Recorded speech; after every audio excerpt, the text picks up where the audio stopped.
In 2000, we launched the Vision 2020 with the objective to transform our country in a knowledge-based middle-income economy. Millions were lifted out of poverty, universal health care coverage was established, and primary education was made free. However, it was quickly understood that development was not a one-size-fits-all model, and with the modest means that we have as a developing country, Rwanda nonetheless reformed its institutions and reorganized itself to do more, be more, and have more in the future. Hardships were turned into opportunities by developing solutions rooted in our context, drawing on our traditions, and aimed at restoring dignity for all Rwandans. For us, dignity, or agaciro, as we say in our language, means that Rwanda has its rightful place in the world. It also means that we Rwandans are to take the driving seat of our own lives. Some solutions were born out of necessity, like the Gacaca community courts. The Gacaca community courts, for instance, responded to the impossibility of prosecuting genocide perpetrators through conventional courts. You know, after the genocide, as I told you, there were 1 million people killed out of a population of 7.5 million. And at that time, obviously, there were an equivalent number of perpetrators. So when we started with conventional courts, experts told you that it would take up to 100 years to prosecute everyone. So we decided to go back into our traditions and our culture with the Gacaca courts. Those Gacaca means grass, actually, because in the past, when there was a conflict in the neighborhood, we had the elder of the village who was sitting on that grass and calling the people who had issues to try to settle the thing peacefully. This is what we did, and we had actually we managed to adjudicate more than 2 million cases in until 2012, when we closed those Gacaca jurisdictions, and many of the people who were convicted, those who admitted guilt, who confessed, they received light sentence, so that most of them now, I don't know the figures, but it must be more than 80% are now out of jail, living with the rest of the population. With the coming of independence in 1962, Rwanda, like other African countries, was left in a state of political turmoil. Belgian colonizers had succeeded in imposing their rule through a divide and conquer strategy.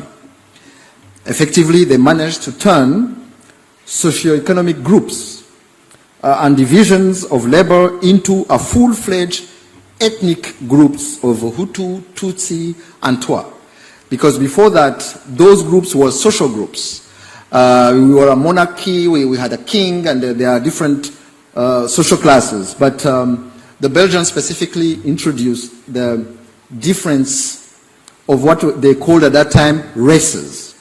Because in Belgium they had also issues between the Flemish and the Walloon, and the description of the Walloon was almost the same as what they said for the Hutus, and the description of the Tutsi, and the description of the Flemish was what they described as Hutu, almost word by word. And then this concept rang hollow and foreign to Rwandans themselves at that time. Favoring the Hutu majority, the Belgians supported the so-called social revolution in 1959, creating an ethnic republic and abolishing traditional governance structures. Pogroms and violence quickly followed. Hundreds of thousands of Rwandans were forced to seek refuge in neighboring countries. In the years following the independence, an apartheid-like regime was fully installed in Rwanda.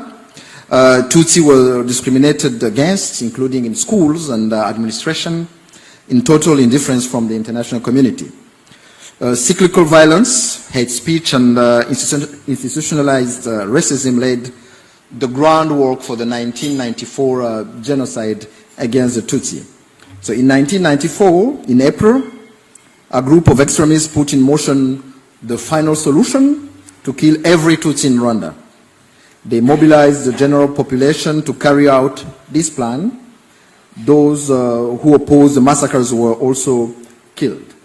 It is only in July 1994 that the forces of the Rwandan Patriotic Army put an end to this genocide, but not before 1 million Rwandans lost their lives from a population of 7.5 million. So almost 1 Rwandan out of 8 was killed in only 100 days. After the 1994 genocide against the Tutsi, Rwanda was in mourning. There was no money to rebuild, institutions were destroyed. Many thought Rwanda was doomed. Thankfully, Rwanda's story does not stop there. In the aftermath of this tragedy, Rwanda has made 3 choices that went on to define our DNA. We chose to stay together, which was really critical at that time, because the genocide we are talking about is not a genocide that came from abroad. It was not even committed mainly by the army or security forces. It was committed by the population, neighbors against neighbors. So we chose to stay together. That is one choice that we made. And then we chose to stay accountable, to be accountable in everything that we are doing. And then we chose to think big. Although we are small, landlocked African countries, we chose to think big. Because in the model that we have before with development cooperation, Rwanda and many other African countries were actually convinced that they are at their place, they should not think big as we are now thinking big. But we chose to think differently. And as a result, Rwanda decided to shape its own path to development, starting with building the foundation of its future growth.